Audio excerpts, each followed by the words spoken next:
Un saludo muy especial, queridos hermanos. Continuamos en este proceso de preparación a la consagración total a Jesús por manos de María Auxiliadora.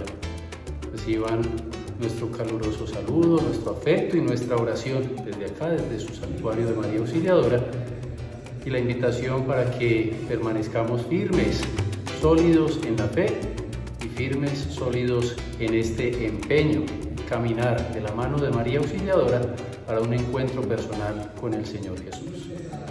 Vamos a comenzar este encuentro, el número 14 de nuestro proceso, que tiene precisamente un título y un tema muy especial: el llamado del Señor. La invitación hoy es precisamente a sentirnos llamados por Dios. Estamos introduciéndonos dentro de este proceso al conocimiento de nosotros mismos, y para ese conocimiento debemos entender muy claramente que el Señor nos llama, que hemos venido a la vida por un llamado del Señor y que toda nuestra existencia tiene sentido en Él.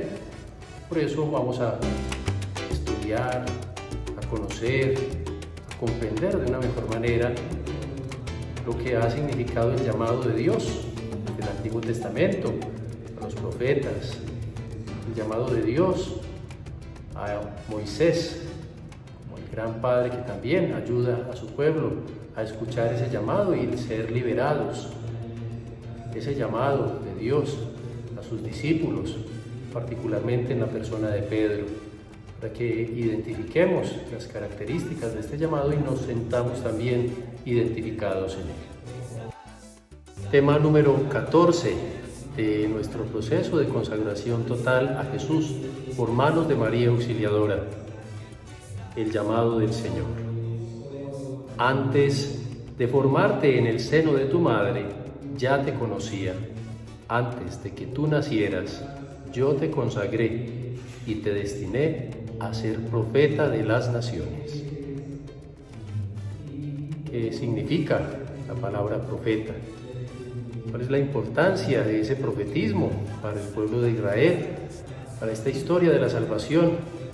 ¿Cuáles son las características de profetismo en la persona de Jesús? Y de allí para nosotros, los bautizados, llamados por el bautismo a ser también profetas. En el texto que seguramente ya todos ustedes tienen y que se les ha compartido de manera digital, también en manera escrita, podemos encontrar significados de la palabra profeta. ¿Qué es el profeta? Es el Nabí, el José, el Zoé, el vidente.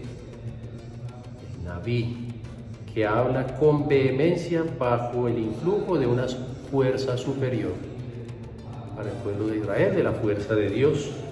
Es una persona que manifiesta el poder de Dios a través de la palabra, y esa palabra mueve. Esa palabra anuncia y denuncia.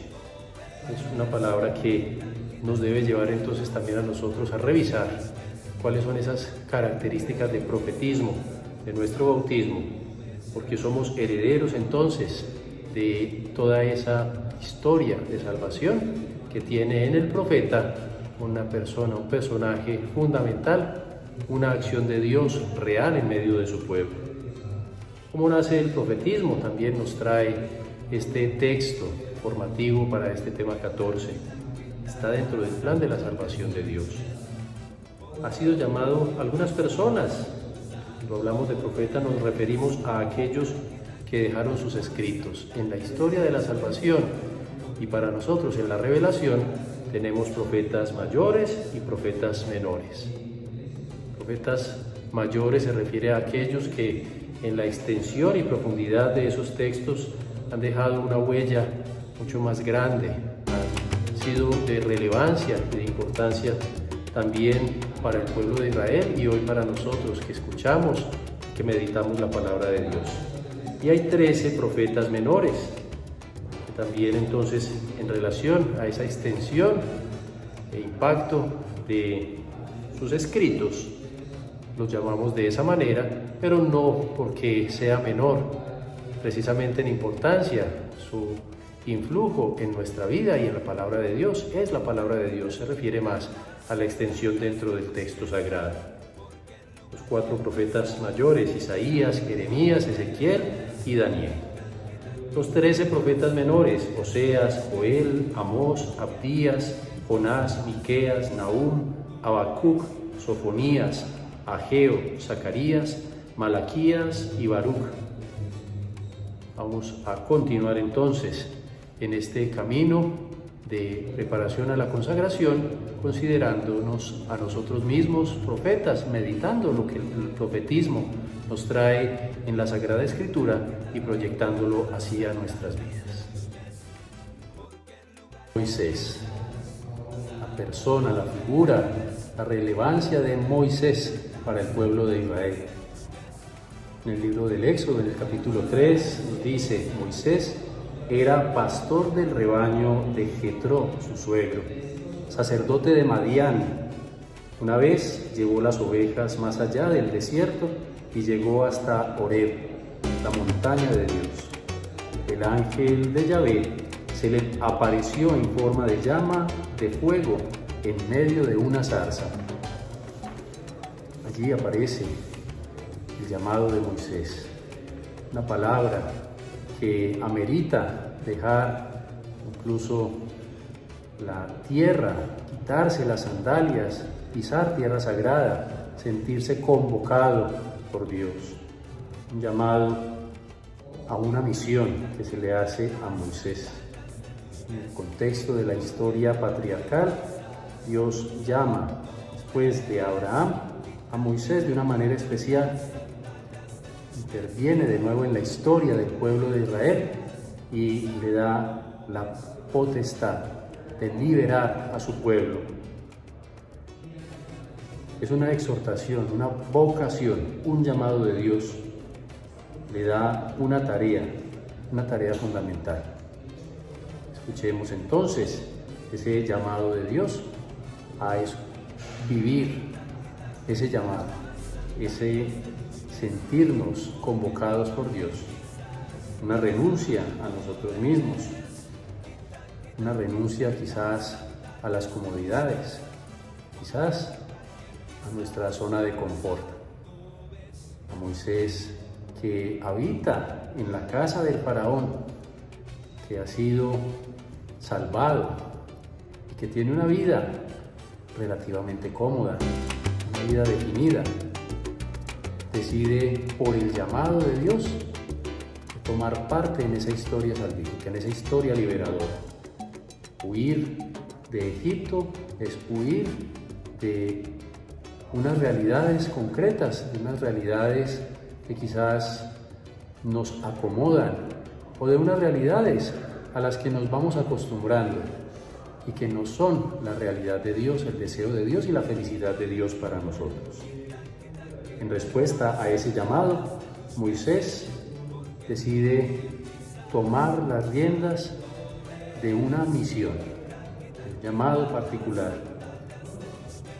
Y ese llamado conlleva a una profesión de la fe, una profesión de aquello que cree firmemente en el Dios liberador, en el Dios salvador. Dios se acerca y le invita a la fe. Yo soy el que soy. Hermanos, meditemos la fe de Moisés como un ejemplo, como un testimonio, como una tarea también para nosotros. Finalmente, queridos hermanos, meditemos también en la persona de Pedro, figura central de la revelación en Cristo Jesús a través de esta nueva alianza, este Nuevo Testamento.